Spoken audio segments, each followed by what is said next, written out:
Part two of creating the Yahweh outfit, and today we're talking yarns and panels. As a recap, in part one, I was just showing you guys the entire design process and the backstory of how I got this idea. But today we're talking the yarn. I'm using regular yarn, that's my medium. I'm using yarn, I'm crocheting this project. If you do any sort of art, you know that you probably have to, after you've got the design, you need to probably insert when you choose the fabric, the type of fabric you want to use and whatnot.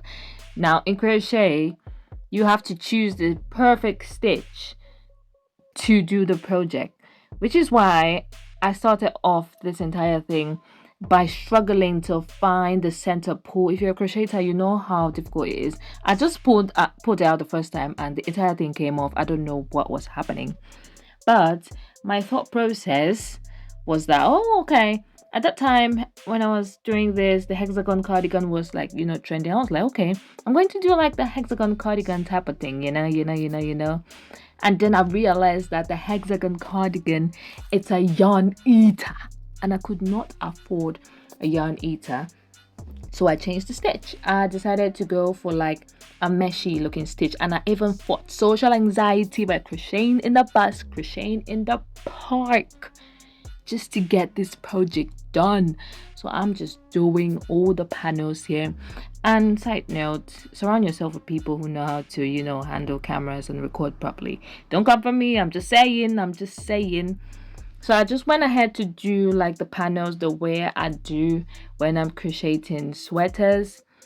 I was just crocheting this, and I tried to make like a mini tutorial out of it. And when you're crocheting, you realize that you don't know how to count properly, yeah. Because I tried to write a pattern, and I realized that. I mean, I've always known this, but I realized properly that I don't know how to count.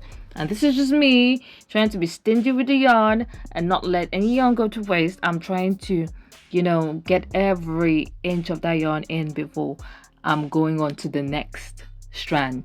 You get me? I hope there's any crocheters. Are there any crocheters here? I'm sure you guys get me. Yeah, so these are the panels. I just did a front and a back panel and the sleeves, and I'm going to show you the reveal. And right here we've got the sleeves. Ching ching ching. We got two sleeves. We got one back panel. I always make sure my back panel and front panels are different because they ought to be different. That's my back panel. This is my front panel. You can tell it's the front panel because it's got the neckline. And that's it for this video. I'm going to see you all in part 3. Cheers!